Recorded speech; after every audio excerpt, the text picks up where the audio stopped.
Sudah sesuai ekspektasi dari analis maupun ekonom ya, akan dipertahankan di 3,5%, mengingat memang ekonomi ini belum pulih sepenuhnya ya. Jadi untuk pembelian barang tahan lama atau durable goods itu memang dalam beberapa bulan terakhir ini sudah ada perbaikan ya.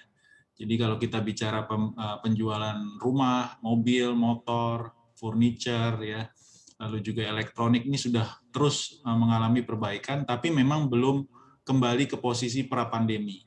Tapi kalau kita bicara retail sales, ini paling tidak sudah ada perbaikan ya, sudah sedikit lebih tinggi daripada posisi pra-pandemi.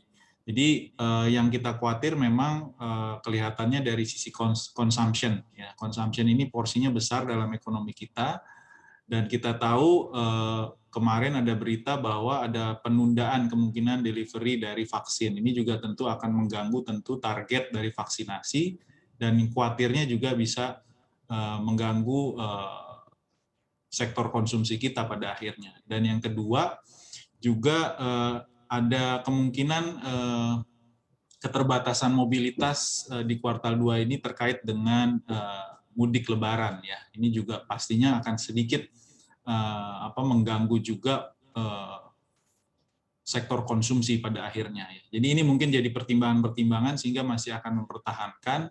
Di sisi lain juga inflow dana terutama portofolio juga belum terlalu kuat ya. Kita lihat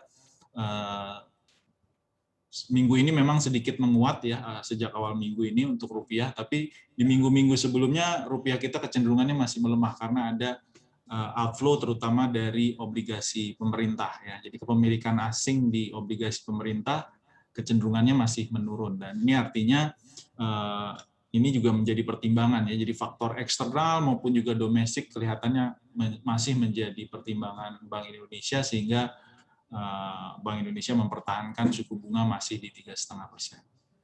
Mhm.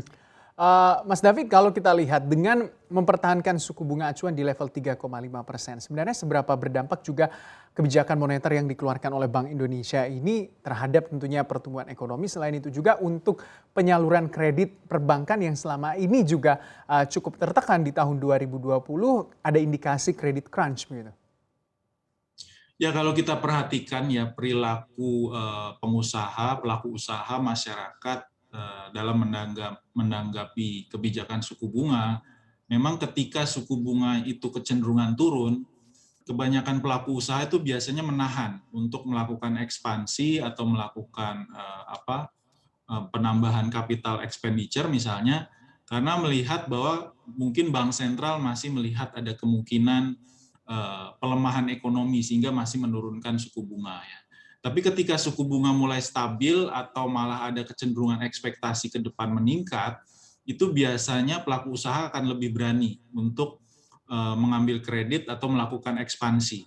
Nah, ini mungkin berkebalikan ya. Kalau kita lihat dari siklus-siklus ekonomi kita sebelumnya ataupun siklus-siklus ekonomi di negara lain, tren itu sebenarnya yang terjadi. Jadi ketika ada ekspektasi bahwa suku bunga mulai stabil dan juga bank sentral yakin bahwa ke depan juga ini tidak akan ada pemburukan ekonomi lagi, itu biasanya mereka akan lebih yakin untuk melakukan ekspansi dan pengambilan kredit.